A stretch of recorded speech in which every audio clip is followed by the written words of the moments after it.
There are moments in Washington when the temperature of a room shifts before a single sentence lands, when the air thickens with anticipation, and every instinct tells you that what is about to happen will not be routine. And on February 11th, 2026, inside the House Judiciary Committee, that shift arrived without shouting, without theatrics, but with a stare. The chamber was filled beyond its usual capacity. Survivors of Jeffrey Epstein's abuse seated in the gallery dressed in white as a quiet indictment of the system. Cameras positioned to capture every reaction. Reporters leaning forward not out of curiosity, but out of recognition that something unscripted was about to unfold. This was not the hearing that Washington had circled as explosive, not the one that pundits had previewed as the climax of partisan warfare. Yet the atmosphere carried a density that felt heavier than any scheduled confrontation. Attorney General Pam Bondi sat at the witness table flanked by 3 attorneys and a thick binder marked with colored tabs, projecting composure, discipline, and the confidence of someone who believed she had already navigated the most dangerous questions earlier that day.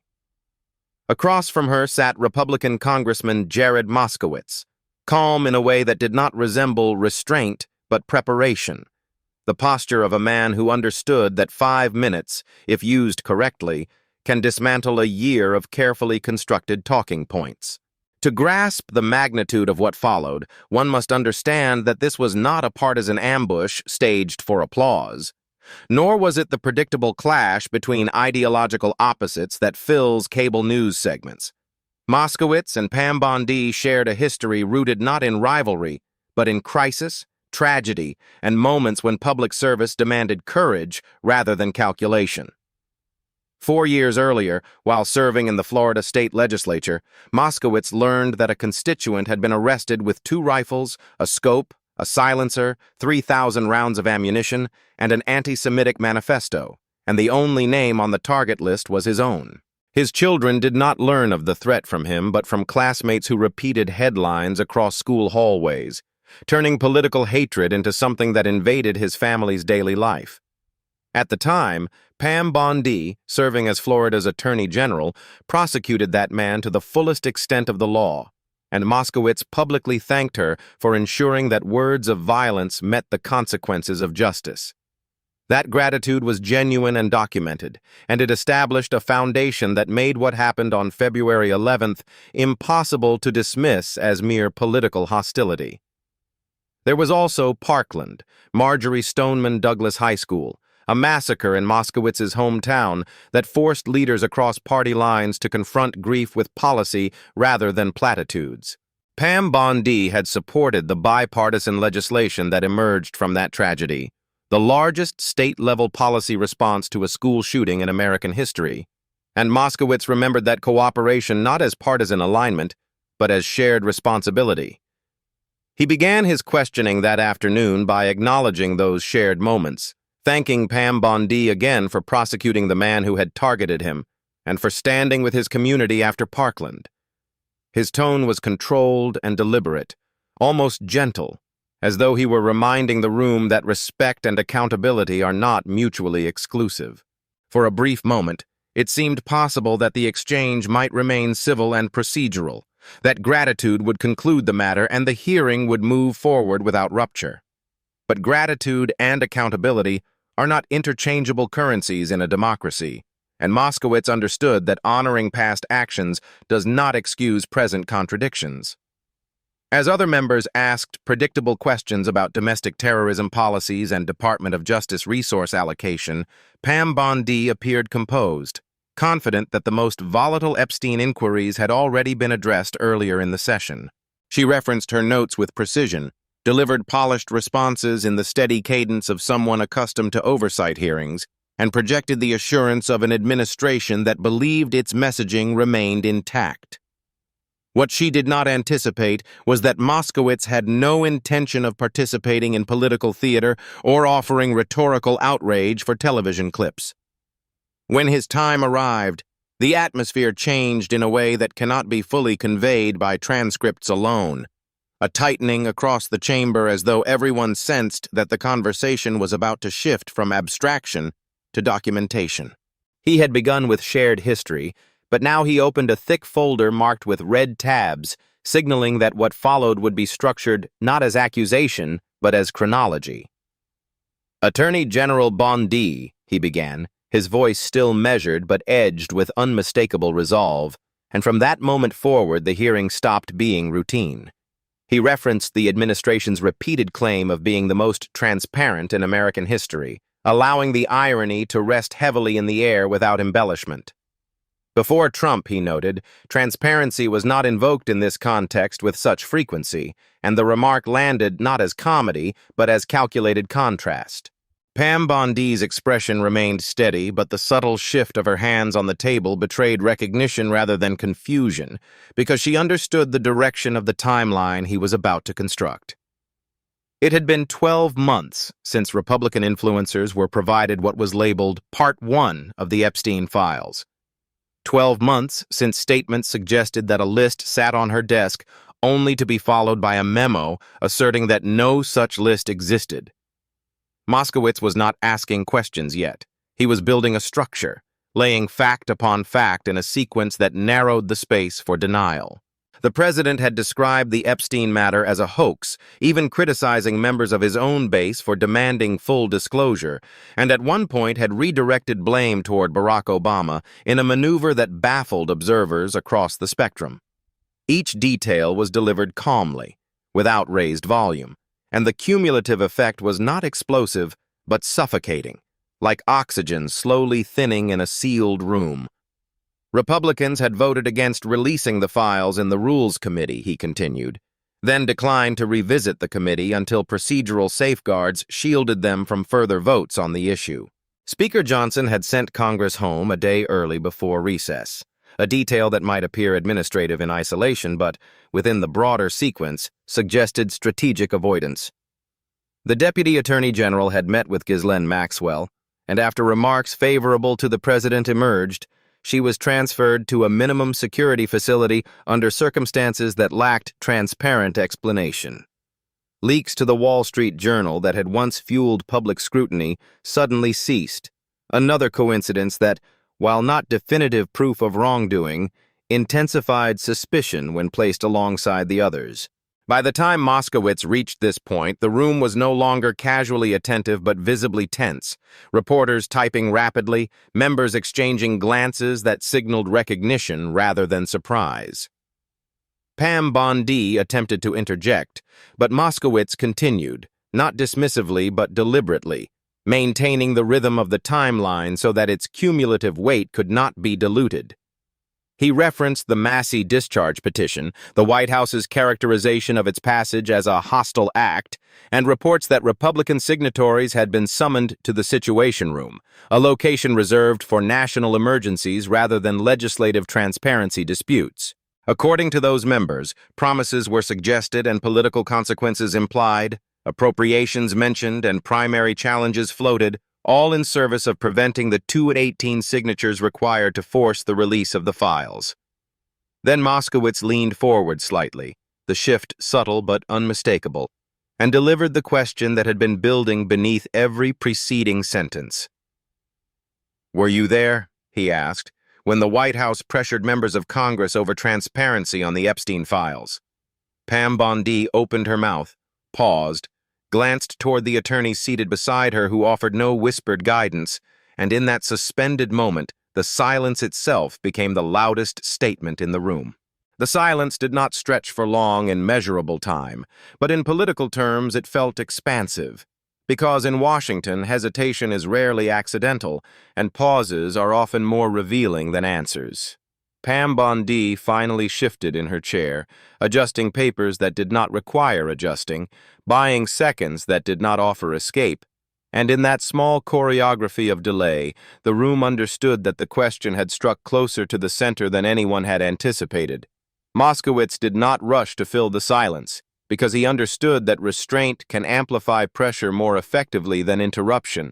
He allowed the absence of an immediate denial to linger, because in oversight hearings the failure to respond with clarity often carries more weight than a rehearsed rebuttal. When he resumed, his tone remained steady, not triumphant, not aggressive, but sharpened by the knowledge that the groundwork had been laid. He reminded the committee that despite resistance, the Massie discharge petition ultimately secured the necessary 218 signatures, not through party loyalty, but through a veto-proof majority that left the administration with little room to maneuver. The petition passed not because it was politically convenient, but because members across the spectrum recognized that refusing to release the Epstein files had become unsustainable in the face of public demand. Moskowitz emphasized that the administration did not volunteer transparency, but was compelled by Congress, compelled by the very branch of government tasked with oversight, compelled by numbers that made veto threats irrelevant. He underscored that nearly every member of the House except one, along with the entire Senate, had forced the release, an extraordinary alignment in a body notorious for gridlock. In a chamber where consensus is rare and often superficial, that degree of bipartisan pressure was not ordinary, and he made certain the gravity of that alignment was understood. Pam Bondi maintained composure, but the muscles along her jaw tightened again, a physical tell that suggested she recognized the rhetorical corner narrowing around her. Moskowitz transitioned from procedural obstruction to sworn testimony, shifting from strategy to statements made under oath, because timelines can be debated, but perjury cannot. He cited Kash Patel's testimony before Senator Kennedy, the categorical assertion that the FBI was not in possession of credible evidence that Epstein trafficked girls to anyone but himself. The phrasing of that testimony had been precise, narrow, and confident, and at the time it appeared designed to extinguish speculation rather than invite further scrutiny. Moskowitz did not dramatize the contradiction that followed, because he did not need to. Documents released later demonstrated that Epstein's operations were not confined to himself, that a network existed spanning countries, agencies, and intermediaries whose roles were not theoretical but documented. Girls were recruited from Poland, from Czechoslovakia, from Russia, from Paris modeling agencies, and even from a summer camp environment where grooming occurred in settings that disguised exploitation as mentorship. Each of those revelations undercut the earlier sworn statement, and Moskowitz did not raise his voice when he said it, because the power of the contrast lay in its calmness. He turned to Ghislaine Maxwell's assertion that 29 Epstein associates had entered into secret agreements with the Department of Justice, agreements that suggested knowledge, complicity, or at minimum negotiation. The existence of a list, once denied, now appeared supported by unredacted names and co-conspirators identified in official documentation, and the phrase, "there is no list," no longer carried the certainty it once did. Moskowitz allowed the implication to resonate without editorializing, because the public record had already begun to speak for itself. He referenced Maxwell's stated willingness to seek clemency in exchange for additional names, an offer that further complicated the narrative that nothing substantial remained undisclosed.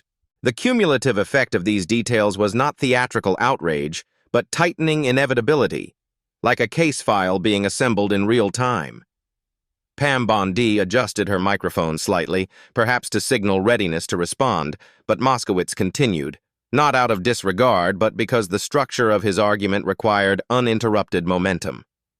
He returned to Kash Patel's testimony, this time focusing on the assertion that Donald Trump's name appeared less than 100 times in the Epstein files. Subsequent documentation indicated otherwise, and Moskowitz did not embellish the numerical discrepancy. He simply contrasted sworn words with released pages. It was in this moment that he reached for the Bible bearing Trump's name embossed in gold lettering, an object that would become symbolic within seconds. He held it up not with theatrical flourish but with deliberate clarity, ensuring that cameras captured both the cover and the expression on his face. He remarked that Trump's name appeared more times in the Epstein files than God's name appeared in the book about God, and the line cut through the chamber with a mixture of disbelief and involuntary reaction. A few gasps emerged from the gallery, a few suppressed laughs from members who understood the rhetorical audacity, and for a split second the hearing felt less like oversight and more like exposure. Moskowitz did not linger on the joke because it was not a joke but a device, a way to compress a numerical contradiction into a metaphor that could not be ignored. He followed with another comparison, noting that Trump's name appeared more frequently in the Epstein files than Harry Potter's name appeared across the 7 books centered on that fictional character. The analogy was absurd on its surface, but it carried a sharp implication that repetition in documentation is not incidental, but indicative. He placed the Bible back on the desk with deliberate control, not slamming it, not gesturing wildly, but letting the visual settle. Then, he pivoted to Howard Lutnick's public comments about visiting Epstein's home in 2008 and observing a massage table in the living room, a detail that raised more questions than it answered. Lutnick had stated that Epstein claimed to receive a massage every day, that it was the right kind of massage, a phrasing that carried insinuation without explicitness. According to Lutnick, he and his wife decided they would never again be in a room with Epstein after that visit, a decision framed as moral distancing. Yet documents later showed that in 2012, years after Epstein had pleaded guilty to state charges, Lutnick and his family were present on Epstein Island, complicating the narrative of permanent separation. Moskowitz delivered the contrast plainly, adding that as a Floridian, he took his family to Disney World, not to Epstein Island, and the chamber reacted not with uproar, but with stunned recognition. Pam Bondi's posture stiffened, but she did not interrupt, perhaps calculating that interruption would amplify rather than diminish the point. Moskowitz continued, referencing documents that disputed the president's claim that he had personally expelled Epstein from his club, citing statements from the club's manager that told a different story. Each of these elements reinforced the same theme, that public narratives and documented timelines were not aligned. The hearing had now moved far beyond procedural oversight and into the territory of credibility, and credibility once questioned cannot easily be restored. Reporters were no longer merely typing, they were exchanging glances that signaled recognition of the magnitude of what was unfolding. Moskowitz did not shout. He did not accuse with personal venom. He simply assembled contradiction after contradiction until denial required either explanation or attack. Pam Bondi's silence during key moments spoke louder than prepared statements could have, because in oversight settings, clarity is currency, and hesitation suggests deficit. The temperature in the room felt lower not because of air conditioning, but because tension replaces warmth when political alliances fracture publicly. Moskowitz was not finished, but the path ahead had narrowed to a single inevitable turn, one that would test whether the Attorney General would answer directly or redirect the spotlight. He had documented obstruction, cited sworn testimony, highlighted numerical discrepancies, and juxtaposed public claims with recorded presence, and the argument now rested not on rhetoric, but on sequence. When he paused again, it was not to dramatize, but to allow the accumulation to settle. And in that brief stillness, every camera lens seemed to lean forward. Pam Bondi adjusted her binder once more, the colored tabs that had signaled preparedness now appearing less like armor and more like evidence awaiting confrontation. The next question would not be about numbers or timelines. It would be about motive, and motive in politics is often the most volatile terrain of all. Moskowitz let the stillness hang for a fraction longer, not out of hesitation, but because timing, in moments like this, is everything. And when a room has already absorbed contradiction after contradiction, the next line does not need to be loud to be devastating. He shifted from documenting what had been said and released to questioning what had been withheld and why, because once inconsistencies are established, motive becomes the unavoidable inquiry. The issue, he implied without theatrics, was no longer whether documents existed, but whether they had been deliberately delayed, curated, or defended in a way that shielded particular names from scrutiny. Pam Bondi remained upright, shoulders squared, projecting steadiness, but the tightness in her expression suggested that the exchange had moved beyond prepared messaging and into personal risk. Moskowitz made clear that this was not about political advantage, but about institutional credibility, because the Department of Justice does not belong to any administration, but to the rule of law itself. He revisited the claim that the administration had championed transparency, reminding the room that transparency is not selective disclosure, but full release when the public interest demands it. He noted that the administration fought the release of the files until Congress forced its hand, and that such resistance is difficult to reconcile with declarations of openness. He emphasized that the veto-proof majority was not theoretical but real, that the White House signed the measure because it could not block it, not because it embraced it. In a Congress fractured by ideology, the fact that nearly every member except one demanded release signaled that the issue transcended party lines. That unity, he suggested, was not partisan rebellion, but institutional alarm. Then he circled back to the core contradictions surrounding the presence of names within the files, because repetition in documentation raises questions that rhetoric cannot erase. He reiterated that sworn testimony had minimized the frequency of the president's name in those documents, only for later releases to reveal a higher count. The discrepancy was not about optics, but about oath, because statements delivered under oath carry consequences beyond political embarrassment. Moskowitz did not accuse Pam Bondi directly of perjury or deception, but he framed the pattern in a way that made passive distance impossible.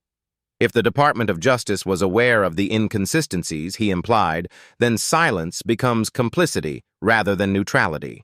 He returned briefly to Ghislaine Maxwell's statements, noting again that the mention of 29 associates and sealed agreements suggests a structure far broader than a single individual acting alone. The public had been told repeatedly that there was nothing more to see, nothing more to uncover, nothing more to release. Yet each subsequent document contradicted that assurance. He allowed the logic to unfold without embellishment, because logic delivered calmly can be more unsettling than outrage delivered loudly. The hearing room, once merely attentive, now felt compressed, as though the oxygen had been replaced with expectation. Pam Bondi's attorneys remained silent beside her, no whispered notes sliding across the table, no visible strategy emerging in response. Moskowitz then referenced the president's public dismissal of the Epstein matter as a hoax, a word that carries rhetorical force but no evidentiary weight. When a president calls something a hoax, he suggested, it does not eliminate documentation, it simply reframes public perception. He reminded the room that the president had even criticized his own supporters for demanding further release of the files, a remarkable inversion in which transparency advocates were treated as adversaries. That inversion, Moskowitz implied, reveals anxiety rather than confidence. He again invoked the image of the Situation Room, the symbolic heart of executive decision-making during crises, and contrasted its intended purpose with its alleged use to pressure legislators over document disclosure. If members were indeed summoned and warned, if appropriations were discussed, if political retaliation was implied, then transparency had become a threat rather than a principle. He asked no new question yet, because the weight of what had already been established was sufficient to carry the room forward. He spoke about credibility not as a partisan asset, but as a national necessity, because when the Department of Justice is perceived as shielding individuals, trust erodes beyond party boundaries. Pam Bondi attempted to interject again, but Moskowitz continued, his voice steady, refusing escalation but refusing retreat. He shifted back to the symbolic moment that had drawn gasps earlier, the Trump Bible resting on the desk between them. He clarified that the comparison about frequency of names was not mockery of scripture, but commentary on documented repetition, because numbers, unlike metaphors, do not possess ideology. Still, the visual had already embedded itself in the narrative, and he knew that reactions would attempt to reframe it as disrespect rather than documentation. He pivoted from metaphor back to record, reiterating that the question was not about faith, but about files. The Bible had been a prop only insofar as it illustrated scale, and scale matters when assessing whether something is incidental or systemic. Then he turned to Howard Lutnick again, drawing attention to the timeline of distancing versus documented presence, because actions taken after conviction carry implications different from those taken before. He did not speculate on motives for the 2012 visit to Epstein Island. He simply juxtaposed it with prior statements about never again sharing a room. The contrast required no embellishment, because consistency is the standard by which credibility is measured. He mentioned again the documents disputing the claim that the president personally expelled Epstein from his club, emphasizing that managerial accounts did not align with that narrative.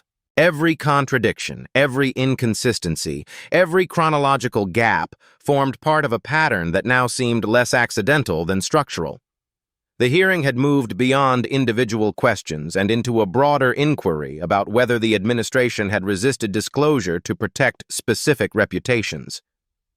Moskowitz leaned back slightly, signaling that the arc of his argument was nearing its apex.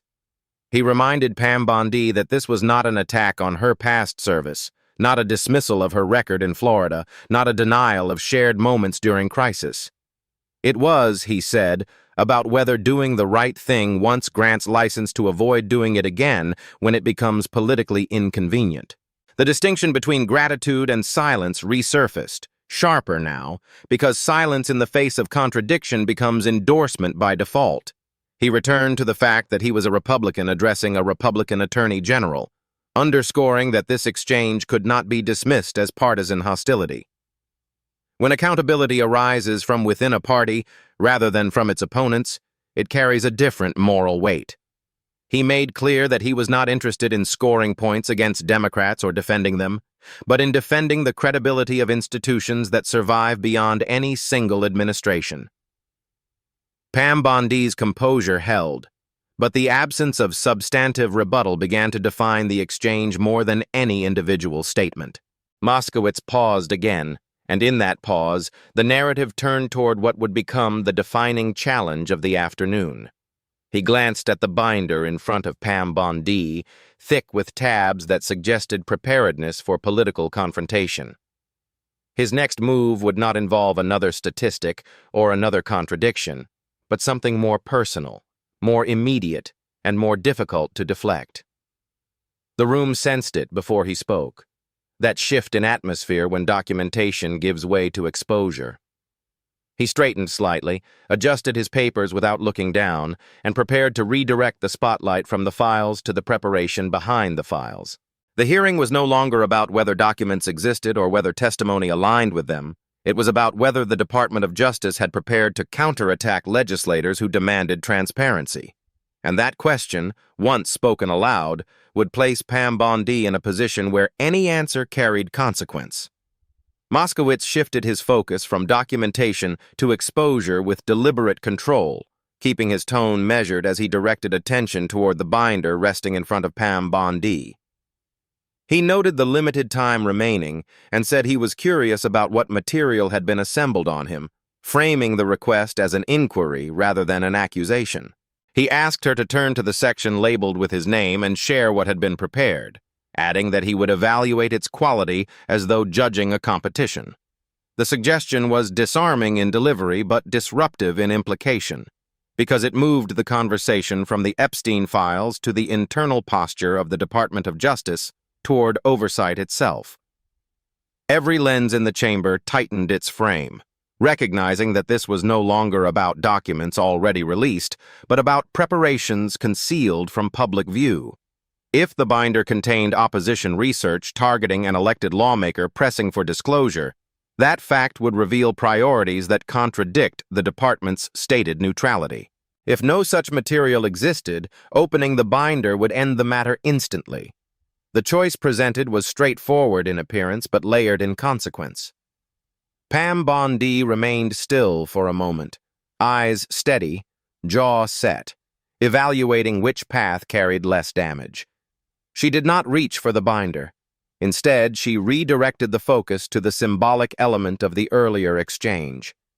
She stated that nothing about Scripture should be treated lightly, and that raising the Trump-branded Bible in that context crossed a line. She characterized the comparison as offensive and said she would not entertain humor directed at sacred text. The response bypassed the request entirely and centered on tone rather than substance. Moskowitz absorbed the shift without visible agitation. He did not escalate, nor did he retreat from the underlying issue.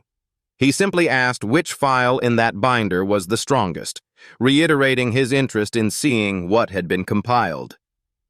The inquiry remained unanswered. Time expired. The 5-minute window closed without the binder opening, without confirmation or denial of its contents, without acknowledgement of whether investigative energy had been directed toward discrediting a member of Congress seeking transparency.